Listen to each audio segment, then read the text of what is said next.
Olá, tudo bem? Eu quero saudar a todos, com a graça e a paz do Senhor Jesus. E eu quero convidá-lo para uma mensagem de Deus para a tua vida. No Evangelho de Lucas, no capítulo 12, do versículo 16 ao 21, Jesus, ele conta-nos uma parábola. E ele diz assim: então lhes contou essa parábola. A terra de certo homem rico produziu muito. Ele pensou consigo mesmo: o que vou fazer? Não tenho onde armazenar minha colheita. Então disse: já sei o que vou fazer. Vou derrubar os meus celeiros e construir outros maiores, e ali guardarei toda a minha safra e todos os meus bens. E direi a mim mesmo: você tem grande quantidade de bens armazenados para muitos anos. Descanse, coma, beba e alegre-se. Contudo, Deus lhe disse: louco, insensato, esta mesma noite a sua vida lhe será exigida. Então quem ficará com o que você preparou? Assim acontece com quem guarda para si riquezas, mas não é rico para com Deus. Então nós vemos aqui que Jesus ele conta uma parábola e ele fala de um homem rico, de um homem que plantou muito e colheu muito. Esse fazendeiro, ele diz para si mesmo: o que eu farei? O que eu farei? Então, às vezes, nós fazemos uma avaliação das coisas e nós não cogitamos Deus nas nossas vidas. E Deus chama esse homem de louco, se você parar para analisar. Você pode ver aqui que aos nossos olhos, esse homem era um homem trabalhador. Era um homem que não era ladrão. A Bíblia não diz isso. A Bíblia só diz que ele era rico. Ali não diz que ele foi usurpador de bens de alguém. Não, de forma alguma. Ele plantou e colheu. Mas, para mim, para você talvez, a gente olha esse homem e fala assim: não, esse camarada é um cara inteligente. Por que ele é louco? Louco, para mim, é alguém que rasga a nota de R$100 ou faz um risco e tenta passar por baixo. Sabe? Uma pessoa que é demente. Mas esse camarada aqui, ele estava muito lúcido. Então, mas nós vemos que Jesus, ele chega à conclusão dizendo que esse homem rico, era louco. E eu quero responder a uma pergunta hoje, que diz assim: por que Deus chama esse homem de louco? Após meditar e refletir sobre isso, eu cheguei a algumas conclusões e sobre isso que eu quero compartilhar com você. Por que Deus chama esse homem de louco? Primeiro, porque ele deixou Deus fora de sua vida, fora de seus planos. Olha, em nenhum momento esse homem consulta Deus. Ele arrazoava entre si e dizia: o que farei eu? Sabe, mesmo esse homem sendo abençoado, tendo a chuva para irrigar sua colheita, sendo abençoado na sua colheita, de ter colhido muito, esse homem, ele não cogita Deus na sua vida, sabe? E há muitas pessoas assim, que não reconhecem Deus em seu caminho, sabe? Eu pergunto para você: como é que está o teu relacionamento com esse Deus? Como é que está o teu relacionamento com o Criador? Deus, ele é prioridade para você? Em que lugar Deus, ele está na sua vida, na sua agenda?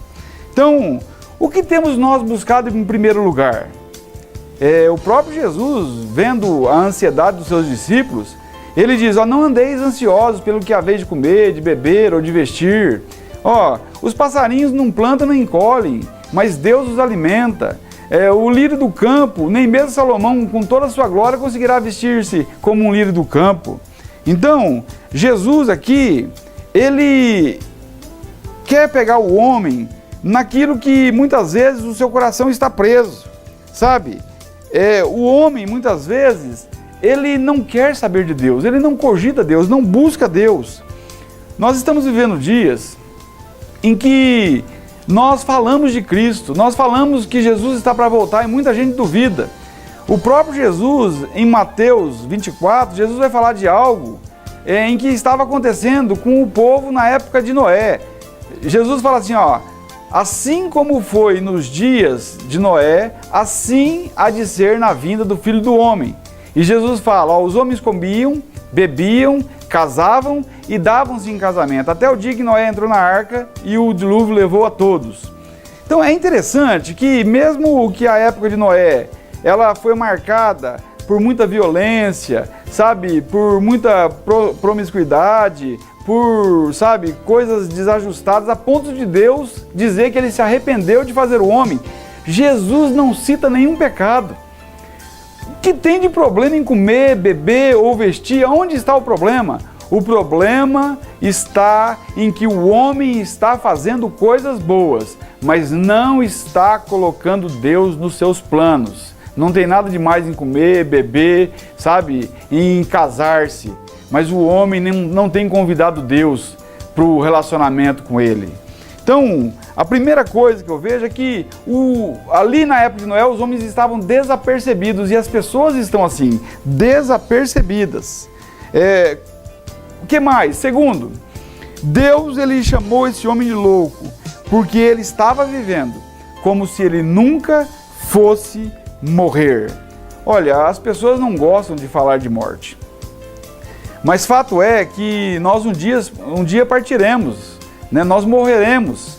Se você for a um cemitério, você vai ver túmulos de natimortos, de crianças de 1 ano, de adolescentes, de jovens, de adultos e de idosos. As pessoas estão partindo, sabe? O meu avô mesmo, ele dizia assim que se tem 2 coisas que Deus fez bem feito, é o homem nascer pelado e morrer, porque iguala todos os homens. Né? Porque pode ser branco, negro, índio, japonês, pode ser o que for, que quando ele morrer e nascer pelado, ele vai nascer do mesmo jeito. Isso acontece com todos. Então esse homem aqui da parábola, ele não pensou que ele ia morrer, sabe, tão cedo. Ele não pensou nisso. Então, Deus vem e diz assim, louco, nesta noite te pedirão a tua alma. E o que você tem guardado? Para quem será? Para quem será? Então, olha, a vida ela é temporária, a vida é passageira, a vida é circunstancial. Nós vemos pela palavra de Deus, olha o que diz Provérbios 27, versículo 1. Não presumas do dia de amanhã, porque não sabes o que produzirá o dia. O Salmo 103:15 diz, quanto ao homem, os seus dias são como a relva, soprando o vento, desaparece. Tiago 4, a partir do verso 13, vai dizer assim, ó, ei agora, pois, que dizeis, hoje ou amanhã iremos a tal cidade, lá passaremos 1 ano, e negociaremos, e compraremos, e venderemos. Aí vem Deus e fala assim, como você pode saber disso? Se a tua vida é um vapor, é uma neblina, que aparece por um pouco de tempo e logo desvanece. O Salmo de número 90, Moisés diz que a nossa vida é como um conto ligeiro, os dias voam.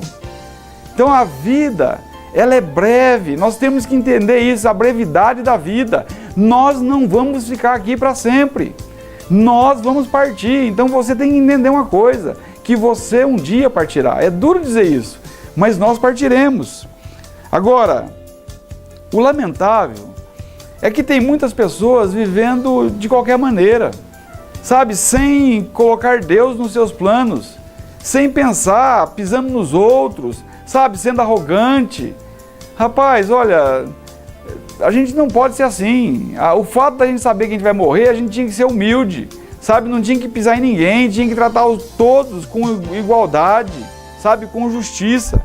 Então, nós vemos aqui que o segundo ponto é que esse homem não estava, então, não pensava que ia morrer tão cedo. E a última coisa, o último ponto, por que Deus chama esse homem de louco? Terceiro, Deus chamou esse homem de louco, porque ele preocupou-se com tantas coisas, mas não se preocupou com a vida espiritual e não estava preparado para morrer.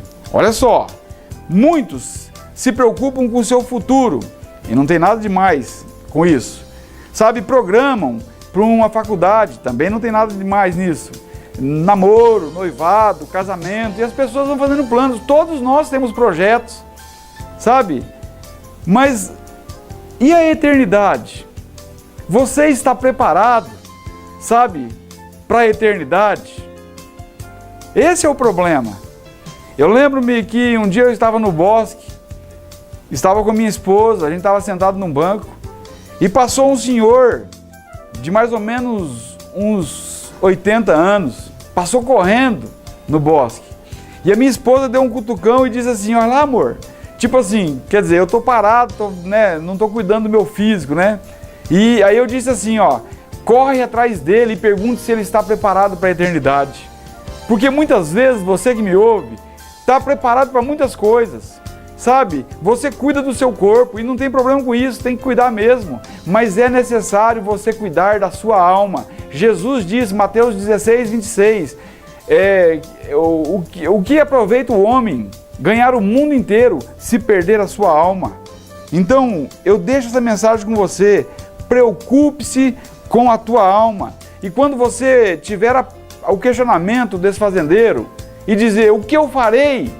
E eu digo para você, que você precisa entregar a tua vida a Cristo, que você precisa render a tua vida a Deus, que você precisa caminhar com esse Deus, porque um dia nós partiremos e nós nos encontraremos com esse Deus. E muitos vão ser encontrados por Deus, por um julgamento.